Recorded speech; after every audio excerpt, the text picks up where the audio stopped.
अस्सलाम वालेकुम, क्या हाल है तमाम देखने वालों का। उम्मीद करती हूँ आप सब लोग बिल्कुल ठीक ठाक होंगे, खैरियत से होंगे। अल्लाह ताला आपको खुश रखे, आबाद रखे, आमीन। तो जी आज मैं बना रही हूँ ऑरेंज जैम। एप्पल जैम मैं आपको पहले बनाना सिखा चुकी हूँ, तो आज बारी है ऑरेंज जैम की। तो इसके लिए मैं सबसे पहले ऑरेंज को छील लूँगी।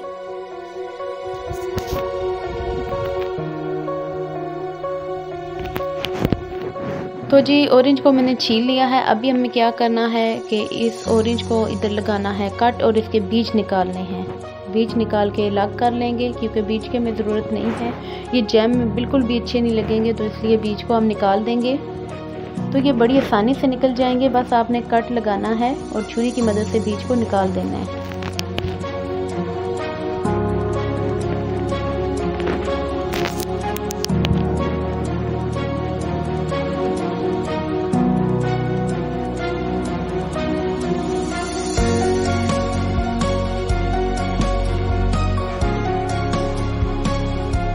तो जी मैंने सारे माल्टों में से बीज निकाल दिए हैं।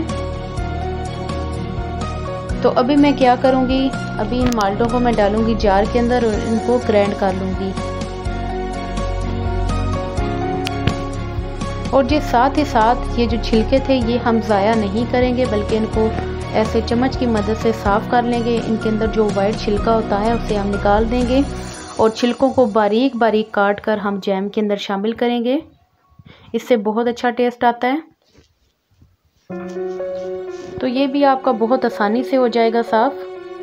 बस हल्के हाथों से आपने ऐसे ऐसे चम्मच को करना है और ये साफ़ हो जाएंगे।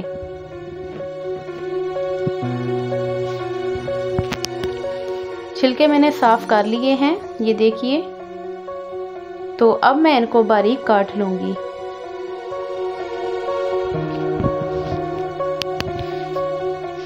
इस तरह से आपने बारीक काट लेने हैं, ये देखिए।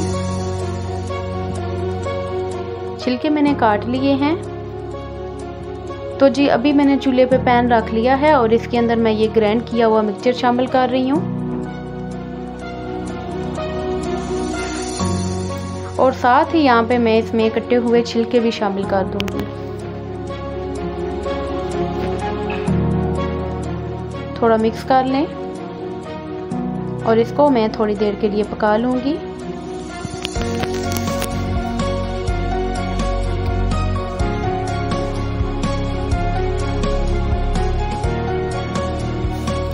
तो ये देखिए यहाँ पे इसके अंदर जाग बनना शुरू हो गई है। तो परेशान होने की ज़रूरत नहीं है, एक बार ये जाग बनेगी लेकिन फिर आहिस्ता आहिस्ता ख़त्म हो जाएगी।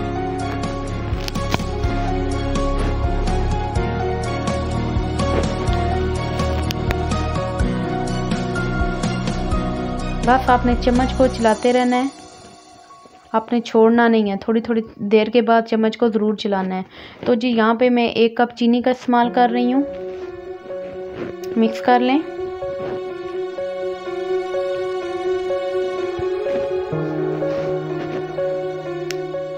अब इसे थोड़ा सा और पकाएंगे ताकि चीनी अच्छे से मेल्ट हो जाए।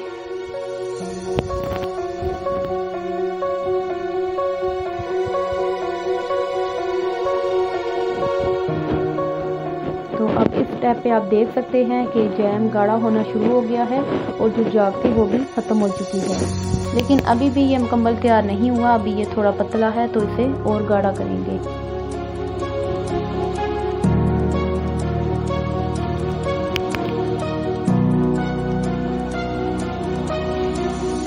बस चम्मच चलाते जाएं और पकाते जाएं। आंच का आपने ध्यान रखना है कि इस पे आंच आपने फुल नहीं रखनी। तो जी जैम ने किनारों को छोड़ना शुरू कर दिया है, इसका मतलब कि जैम रेडी है।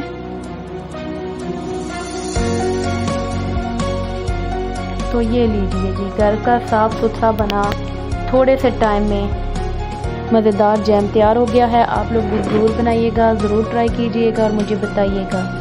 तो मुझे दीजिए इजाज़त, इंशाल्लाह फिर आऊँगी एक नई रेसिपी, एक नई वीडियो के साथ। तब तक आप अपना और अपने प्यारों का बहुत सा ख्याल रखिएगा, मुझे दुआओं में याद रखिएगा। अल्लाह हाफिज़।